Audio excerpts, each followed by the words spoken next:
नमस्कार। आज हम आपके सामने क्लास 7th महाभारत का चैप्टर नंबर 2 देवव्रत लेकर प्रस्तुत हुए हैं। इसमें आप इस चैप्टर को इस वीडियो में मैं इस चैप्टर का पूरा अंश पढ़ाऊंगी, पूरी तरह से इसकी समरी पढ़ाऊंगी और उसके बाद इससे संबंधित क्वेश्चन आंसर पूछे जाएंगे। तो समरी जब आप पढ़ रहे हो तो थोड़ा ध्यान से पढ़ना, क्योंकि इसमें एमसीक्यू और शॉर्ट क्वेश्चन दोनों ही होंगे, तो ध्यान देना। चलिए स्टार्ट करते हैं।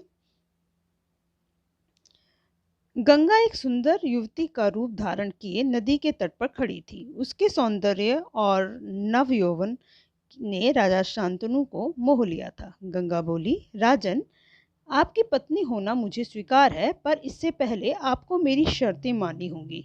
क्या आप मानेंगे? राजा ने कहा, अवश्य। राजा शांतनु ने गंगा की सारी शर्तें मान ली और वचन दिया कि वह उनका पूर्ण रूप से पालन करेगी। समय आकर गंगा ने शांतनु के कई तपस्वी पुत्र हुए, परंतु गंगा ने उनको जीने नहीं दिया। बच्चे के पैदा होते ही वह उसे नदी की बहती हुई धारा में फेंक देती थी और फिर हंसती मुस्कुराती राजा शांतनु के महल में आ जाती थी। अज्ञात सुंदरी के इस व्यवहार से राजा शांतनु चकित रह गए।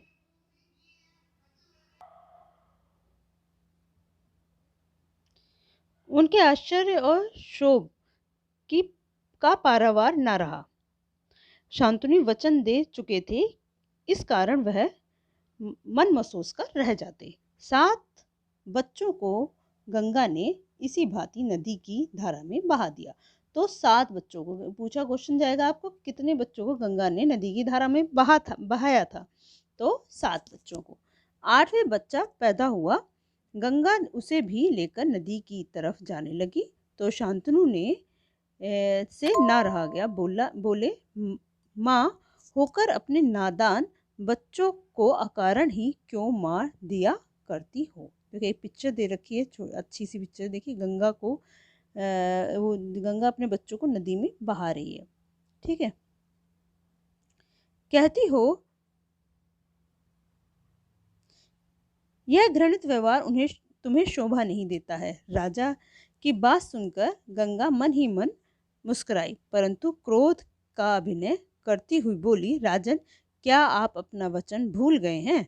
मालूम होता है कि आपको पुत्र से ही मतलब है, मुझसे नहीं। आपको मेरी क्या परवाह है? ठीक है, यह पर शर्त के अनुसार मैं अब नहीं ठहर सकती। हाँ, आपके इस पुत्र को मैं नदी में नहीं फेंकूंगी। इस अंतिम बालक को मैं कुछ दिन पालूंगी और फिर पुरस्कार के रूप में आपको सौंप दूंगी। यह कहकर गंगा बच्चे को साथ लेकर चली गई। यही बच्चा आगे चलकर भीष्म पितामह के नाम से विख्यात यानी प्रसिद्ध हुआ। गंगा के चले जाने से राजा शांतनु का मन विरक्त यानी किसी में कुछ अच्छा न लगना, उन्हें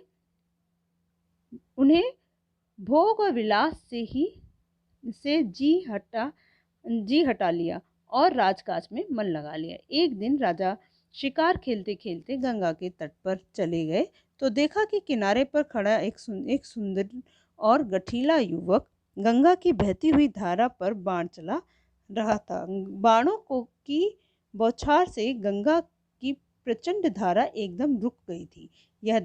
यह दृश्य देखकर शांतनु दंग रह गए।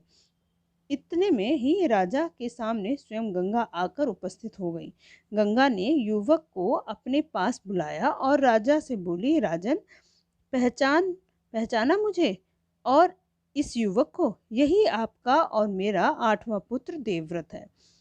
महर्षि वशिष्ठ से इसे शिक्षा दी गई है। अस्त्र शस्त्र में शुक्राचार्य और रण कौशल में परशुराम ही इनका मुकाबला कर सकते हैं। यह जितना कुशल योद्धा है उतना ही चतुर राजनीतिज्ञ भी है। यह जो दे रखा है ये सारा आपका जो हमारे देवव्रत यानी भीष्म पितामह की बारे में उनकी विशेषताएं बता रखी हैं। आपका पुत्र मैं आपको सौंप रही हूँ। अब ले जाइए इसे अपने साथ। गंगा ने देवव्रत का माथा कर लेते हैं। तो फर्स्ट क्वेश्चन है, गंगा और शांतनु के बीच क्या समझौता हुआ था और क्यों? तो आंसर है, गंगा ने शांतनु से कहा था कि मैं कुछ भी करूंगी, राजा शांतनु उसका कभी विरोध नहीं करेंगे। राजा ने गंगा की सारी बातें मान ली क्योंकि गंगा के सौंदर्य और नव यौवन ने उसे मन को मोह लिया था। वे गंगा को अपनी पत्नी बनाना चाहते थे। सेकंड क्वेश्चन है, शांतनु द्वारा गंगा की शर्त मान लेने का परिणाम क्या हुआ? शांतनु द्वारा गंगा की शर्त मान लेने के बाद गंगा उनकी पत्नी बन गई और समयानुसार गंगा ने शांतनु के कई तेजस्वी पुत्र हुए या कई तेजस्वी पुत्रों को जन्म दिया, किंतु गंगा उन बच्चों को पैदा होते ही नदी में बहा देती थी और खुशी खुशी महल चली आती थी। देवव्रत कौन थे? देवव्रत गंगा और शांतनु के 8वें पुत्र थे, जो आगे चलकर भीष्म पितामह के नाम से विख्यात हुए। गंगा ने शांतनु को देवव्रत की किन विशेषताओं से अवगत कराया था? मैंने आपको बताया था कि उन्होंने क्या क्या सीखा था, वो सारी विशेषताएं इसमें बता रखी है। आपके लॉन्ग क्वेश्चन भी आ सकता है, शॉर्ट में, और एमसीक्यू किसी भी रूप में आ सकता है। तो क्या दे रखा है? गंगा ने शांतनु को बताया कि शस्त्र ज्ञान में शुक्राचार्य और रण कौशल में परशुराम ही देवव्रत का मुकाबला कर सकते हैं। यह कुशल योद्धा और कुशल राजनीतिज्ञ, चतुर राजनीतिज्ञ भी हैं। और ऐसा कहकर गंगा ने राजा शांतनु को देवव्रत की विशेषताओं से अवगत कराया। गंगा ने किस प्रकार देवव्रत को शांतनु के साथ विदा किया? गंगा ने देवव्रत का माथा चूमकर और आशीर्वाद देकर राजा शांतनु के साथ विदा किया। नेक्स्ट आपके एमसीक्यू आ गए। एमसीक्यू में फर्स्ट एमसीक्यू है आपका, शांतनु ने किस युवती के समक्ष विवाह का प्रस्ताव रखा? गंगा, कुंती या माद्री? तो गंगा के समक्ष। गंगा ने कितने पुत्रों को नदी में फेंका या बहा दिया? 5, 7 या 8? 7 पुत्रों को उन्होंने नदी में बहाया था। 8वें पुत्र उनके देवव्रत थे। 8वें पुत्र को जब गंगा नदी में बहाने गई तो शांतनु ने उसे क्या कहा? इसे मत बहाओ, कुछ शर्म करो, इस तरह नादान बच्चों को अकारण मारना तुम्हें शोभा नहीं देता, या राज्य को वारिस देना भी तुम्हारा कर्तव्य है। तो इसमें क्वेश्चन जो है उसमें शांतनु ने गवाला कहा था कि इस तरह नादान या नवजात जो बच्चे हैं उनको अकारण यानी किसी भी कारण, बिना कारण के तुम मारना तुम्हें शोभा नहीं देता है।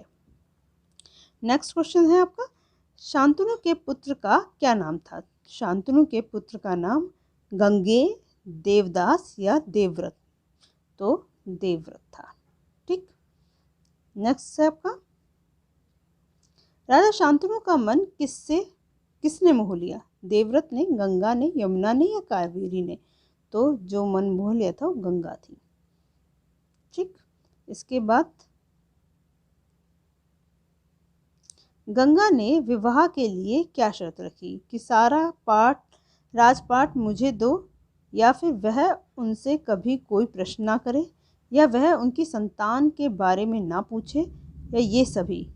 तो उन्होंने जो प्रश्न कहा था कि उनसे कभी कोई वो प्रश्न नहीं करेंगे, यही बात बोली थी। जब ये उन्होंने शर्त तोड़ दी तो गंगा भी उनके जीवन से चली गई थी। ठीक। देवव्रत की क्या विशेषताएं थी? महर्षि वशिष्ठ ने उन्हें विद्या दी थी, शुक्राचार्य ने उन्हें शस्त्र ज्ञान दिए थे, परशुराम ने उन्हें रण कौशल सिखाया, या ये सभी? तो ये सभी हैं। ठीक, इसका आंसर होगा ये सभी। नेक्स्ट क्वेश्चन है, राजा शांतनु के वचन तोड़ने पर गंगा ने क्या किया? तो गंगा पुत्र को लेकर अपने साथ वहां से चली गई। तो इसका एक ही ऑप्शन दे रखा है, तो यही इसका सही है। इस प्रकार से आपके इस पार्ट के क्वेश्चन एमसीक्यू और शॉर्ट क्वेश्चन, लॉन्ग क्वेश्चन सारे कंप्लीट होते हैं। आशा करती हूँ कि आपको ये वीडियो अच्छे से समझ में आई होगी। इसके लिए आप मेरे चैनल को लाइक करें, शेयर करें और सब्सक्राइब करना बिल्कुल ना भूलें, क्योंकि आने वाली वीडियो का नोटिफिकेशन सबसे पहले आपके पास पहुँचेगा। और नेक्स्ट चैप्टर है हमारा भीष्म प्रतिज्ञा। तो वो चैप्टर और उसकी समरी और उसके साथ उसके क्वेश्चन आंसर हम एक ही साथ एक चैप्टर में डिस्कस करेंगे। आज के लिए बस इतना ही। धन्यवाद।